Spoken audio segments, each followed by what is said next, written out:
राधा वल्लभ श्री तरपंच मेरी प्यारी शक्ल पर लाडली लाल की कृपा हर पल हर क्षण बरसती है। आप देख रहे हैं मैं तैयार हो रही हूँ क्योंकि आज मेरी दीक्षा की चौथी उपस्थिति है और मैं उपस्थिति के लिए तैयार हो रही हूँ। इधर मैं उपस्थिति के लिए निकल आई थी। मैं अपनी सखी का वेट कर रही थी। मेरे साथ में जो नोएडा की सखी आई हैं उनकी भी आज उपस्थिति है।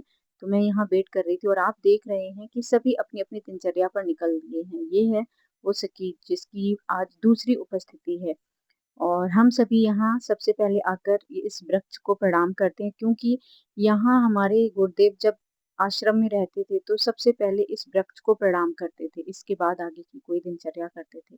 तो हम सभी पहले इस वृक्ष को प्रणाम करते हैं। इसके बाद में हम दोनों निकल दिए आश्रम की तरफ क्योंकि हम लोगों को उपस्थिति के लिए लाइन में लगना था। तो हम दोनों साथ में ही उपस्थिति के लिए जा रहे थे। क्योंकि हमारी चौथी उपस्थिति है और इनकी दूसरी उपस्थिति है। तो देखते हैं, वैसे सुनने में आया है कि उपस्थिति की नियम चेंज हो चुके हैं, तो जाकर और वहाँ देखकर ही पता लगेगा कि क्या नियम चेंज हुआ है। जैसा भी नियम चेंज हुआ होगा मैं आप सभी को बताऊँगी। तो मैं भी यहाँ अंदर आश्रम में आ चुकी थी और ये आप देखिए कुछ दुकानें खुली हैं और कुछ दुकानें नहीं खुली हैं क्योंकि इतनी सुबह-सुबह सारी दुकानें नहीं खुलती, लेकिन हाँ, कुछ दुकानें खुल जाती हैं। ये देखिए पुरुष भाई सारे लाइन में लगे हुए हैं और स्त्री शरीर दूसरी लाइन में है, पुरुष शरीर दूसरी लाइन में है। तो अभी हम आगे का शूट नहीं कर सकते क्योंकि वहाँ मोबाइल स्विच ऑफ करा दिया जाता है और हम लोग यहाँ उपस्थिति लगवा के यहाँ पर कुछ खाने के लिए आ गए थे। इसके बाद में सोच रहे हैं कि हम दोनों राधा वल्लभ जी घूम आएँ, क्योंकि अभी यहाँ हैं तो राधा वल्लभ जी के दर्शन करना जब तक यहाँ हैं तब तक दिन में 4 बार दर्शन हो जाए वो भी कम ही रहते हैं। क्योंकि उन्हें जी भर के देखकर एक जो सुकून मिलता है वो अलग ही रहता है और इसके बाद में यही सुकून भरकर हमें अपने घर जाना होता है। उनकी यादों के साथ हमें फिर दिन बिताने पड़ते हैं क्योंकि इतनी जल्दी-जल्दी नहीं आ सकते ना, इसलिए हम सभी राधा वल्लभ जी जा रहे थे और ये जो आपने अभी पीछे देखा ये राधा वल्लभ जी का प्राचीन मंदिर है। पहले राधा वल्लभ जी का यहीं स्थान था। अब वो जो मंदिर बन गया है ना वो दूसरा है। सबसे पहले हम लोग दर्शन करके आ गए। इसके बाद में यहाँ यमुना मैया के पास भी उनको दीपदान किया क्योंकि यमुना मैया इस टाइम बहुत उनका जल स्तर बढ़ा हुआ है और आप लोग अगर जाइए तो बहुत संभल के जाइए क्योंकि इस समय बाढ़ आने की चांस ज़्यादा हो जाते हैं। तो यमुना मैया में बहुत ज़्यादा जल था तो हम लोगों ने ज़्यादा अंदर नहीं गए। इधर ही साइड से ही हमने दीपदान कर दिया। मैं दीपक को आगे बढ़ा रही थी लेकिन दीपक आगे नहीं जा रहा था। क्योंकि वहीं पास में ही सारे लोग नहा रहे थे तो उनका पानी इधर की साइड आ रहा था तो दीपक बार-बार इधर ही आ रहा था, आगे नहीं बढ़ा। फिर हमारे साथ जो सखी थी वो बोली कि सखी हम लोग बोटिंग कर लेते हैं। तो हमने कहा ठीक है अगर आपका मन है तो घूम लेते हैं। तो हम दोनों फिर यमुना मैया में बोट से घूमे और देख रहे हैं आप कि यमुना मैया का जल कितना है। वैसे अभी तक हमने कभी यमुना मैया में स्नान नहीं किया है। और वैसे हर व्यक्ति को स्नान करना ही चाहिए क्योंकि हमारी धार्मिक परंपरा है। यमुना मैया हुई, गंगा जी हुई, ये तो पवित्र नदियाँ हैं। इनमें स्नान मात्र करने से ही हमारे पाप धुल जाते हैं। तो हमें ऐसी जगह स्नान ज़रूर करना चाहिए, लेकिन हमने अभी एक बार भी नहीं कर पाया, ऐसा सौभाग्य हमें प्राप्त नहीं हो पाया है। श्री जी पता नहीं कब कृपा करेंगी और ये सौभाग्य हमें प्राप्त होगा। वैसे नहाने का समय इस टाइम सही है क्योंकि इस टाइम जल स्तर अच्छा होता है तो आप साइड से ही बैठ के स्नान कर सकते हैं। और इधर देखिए कि कुछ लोग हैं जो मस्ती कर रहे हैं लेकिन ये मस्ती का टाइम नहीं है। आपको घूमना है घूमिए लेकिन मस्ती नहीं कीजिए क्योंकि जल स्तर बहुत बढ़ा हुआ है। और इधर देखिए लोग कैसे स्नान कर रहे हैं। ये इधर से जाके दूसरे घाट पे जाके स्नान करते हैं और वहाँ से घूमने के बाद हम यहाँ अपनी प्यारी सखी जी हैं हमारी, उनके पास आए थे उनसे मिलने। ये उनके प्रियालाल हैं। प्रियालाल का निकुंज है। देखिए कितना अच्छा उन्होंने सजा कर रखा है। और यहाँ पर संत सेवा भी चल रही थी, जो कि हमारे शरीर के पति ने संत सेवा भी की और संत सेवा करने से हमें अ, पुण्य प्राप्त होता है और संत सेवा करने के बाद फिर हम लोग निकल लिए थे बरसाने के लिए क्योंकि वृंदावन आएँ और लाडली जी से ना मिलें तो ये संभव नहीं है और ऐसा होना ही नहीं चाहिए। अगर आप वृंदावन आए हैं, तो थोड़ा दूर बरसाना रह जाता है, तो बरसाना में जाके आप ज़रूर लाडली जी से मिलिए। और हम लोगों का हर बार जब भी हम लोग आते हैं तो बिना बरसाना जाए वापस नहीं जाते घर। ये देखिए हमारे शिव शंभू भोलेनाथ चार धाम में जो इनकी प्रतिमा बनी हुई है कितनी विशाल और कितनी सुंदर है। आप देखिए कितने प्यारे लग रहे हैं। और इधर से हम लोग निकल ही रहे थे तो देखा कि कितने प्यारे लग रहे हैं। और इधर हम लोग पहुंच गए हैं हम मारो प्यारो बरसाना। और हम लोग बरसाना जाके सबसे पहले जाएंगे पूजनीय विनोद बाबा जी के आश्रम में। और पूजनीय महाराज जी तो अभी नहीं थे, तो ये बाहर एक महाराज जी बैठे थे, वो हमें अपने मुख से हम सभी को ज्ञान भरी बातें बता रहे थे। उधर इसके बाद हम लोगों ने सोचा कि जब तक महाराज जी नहीं आ रहे तब तक हम लोग पीली पोखर घूम लेते हैं।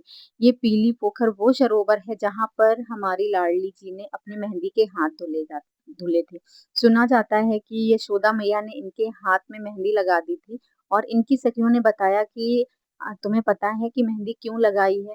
ये मेहंदी लगाने का राज है कि जिसकी भी मेहंदी लग जाती है तो उसका रिश्ता पक्का हो जाता है। तो जब लाडली जी को पता चला तो फिर उन्होंने अपनी मेहंदी के हाथ यहाँ धुले आगे थे। और यहाँ बैठने से ना एक अलग ही सुकून महसूस होता है। और ऐसी जगह पे आप जाइए तो थोड़ी बहुत देर जरूर बैठिए। वहां से हम लोग आए, फिर यहाँ पानी पूरी की ठेली दिख गई थी तो हम लोगों ने पानी पूरी खाई। और ये बरसाना का लाडली जो मंदिर जाते हैं ना तब ये बाजार पड़ता है। यहाँ बहुत प्यारी प्यारी छबियां थी लाडली जू की। हम लोगों को भी लेनी थी लेकिन श्री जी अभी कृपा नहीं कर रही हैं, शायद उनको अभी हमारे साथ नहीं जाना है, तो हम लोगों ने वहां से युगल सरकार नहीं लिए। और ये हम लोग मंदिर की तरफ जा रहे हैं। मंदिर की जो सीढ़ियां है ना उन्हें चढ़ते चढ़ते थकान भी हो गई थी, तो हम लोग थकते हुए रुकते हुए मंदिर में जा रहे थे। और इधर हम लोग मंदिर पहुंच गए थे। आप देखिए भीड़ कितनी ज्यादा है। भीड़ बहुत ज्यादा हो रही थी और धूप भी थी। वैसे मौसम अच्छा हो जाता है लेकिन आज मौसम भी बहुत बादल भी थे, धूप भी थी, तो बहुत ज्यादा उमस वाली गर्मी थी। लेकिन फिर भी श्री जी के दरबार में जाने के लिए एक उमंग ही अलग रहती है। वहां ना गर्मी दिखती है ना धूप दिखती है। आप देखिए सारे भक्तगण कैसे श्री जी के दरबार में जा रहे हैं। और भीड़ भी बहुत काफी थी। भीड़ है क्या, अभी मंदिर खुला ही था इसलिए भीड़ बहुत ज्यादा थी। और जब मंदिर खुल स्टार्ट में जैसे ही खुलता है तो उस टाइम भीड़ बहुत ज्यादा होती है और धीमे धीमे फिर भीड़ कम हो जाती है। लेकिन भीड़ कितनी भी ज्यादा हो, दर्शन हमारी लाडली लाल बहुत सुंदर दर्शन देते हैं। यहाँ से आप देखिए बरसाना से ऊंची अटारी पे जब भी आप आइए तो बरसाना की तरफ देखिए तो सारा गांव नजर आ जाता है। इतनी ऊंची अटारी पर बैठी हैं हमारी लाडली जी। और ये देखिए हम लोग मंदिर के अंदर प्रवेश कर रहे हैं। भीड़ धक्का मुक्की बहुत हो रही थी। इस टाइम सबसे ज्यादा बच्चों का ख्याल रखना पड़ता है क्योंकि भीड़ में बच्चे अगर गिर जाए ना तो बहुत ही ज्यादा मुश्किल पड़ जाता है उन्हें उठाना, तो बच्चों को संभाल कर लेकर जाइए। तो हम सभी इधर आ गए थे और अपनी लाडली लाल के आके दर्शन किए। प्रिया जो बहुत सुंदर लग रही थी। सबसे पहले जब भी आते हैं तो आप ये मत सोचिए कि मैं आगे जाकर दर्शन करूं। आगे जाने का मतलब हमें सिर्फ दर्शन करना होता है, आगे से हो या पीछे से हो। आगे जाने से धक्का मुक्की बहुत होती है तो आपको हो सकता है धक्के से आप गिर जाएं, चोट वगैरह लग जाए। तो कभी भी आप आगे जाने की जिद मत कीजिए, पीछे से दर्शन बहुत अच्छे होते हैं। और हम सभी यहाँ दर्शन करके वापस निकल रहे थे मंदिर से। देखिए भीड़ कितनी ज्यादा है। और बंदर भी, एक लोगों का तो वहां बंदर ने मोबाइल ही ले लिया था। तो सब तमाशा देख रहे थे लेकिन कोई भी कोशिश नहीं कर रहा था कि उसे छुटाए। वो मैंने शूट नहीं कर पाया क्योंकि मुझे डर लग रहा था कि बंदर कहीं मेरा भी मोबाइल ना ले ले। और वहां से जब मैं आई तो हमें साथ साथ बरसाना में प्रियालाल के दर्शन हुए। ये हमारे लिए ना एक अद्भुत दर्शन थे क्योंकि मैं सोच के गई थी कि कहीं ना कहीं एक झलक दे देना प्रियाजू। और प्रियाजू ने हमें अपने साक्षात दर्शन दिए। इसके बाद में हम दोबारा से महाराज जी के आश्रम में आ गए थे क्योंकि महाराज जी का शाम का समय मिलने का था, 6 बजे पे दर्शन देने का, तो हम लोग दोबारा से दर्शन करने आ गए थे। और इधर बहुत ही अच्छा भजन चल रहा था। भजन मतलब हरे कृष्णा कृष्णा कृष्णा हरे हरे, हरे राम राम राम हरे हरे।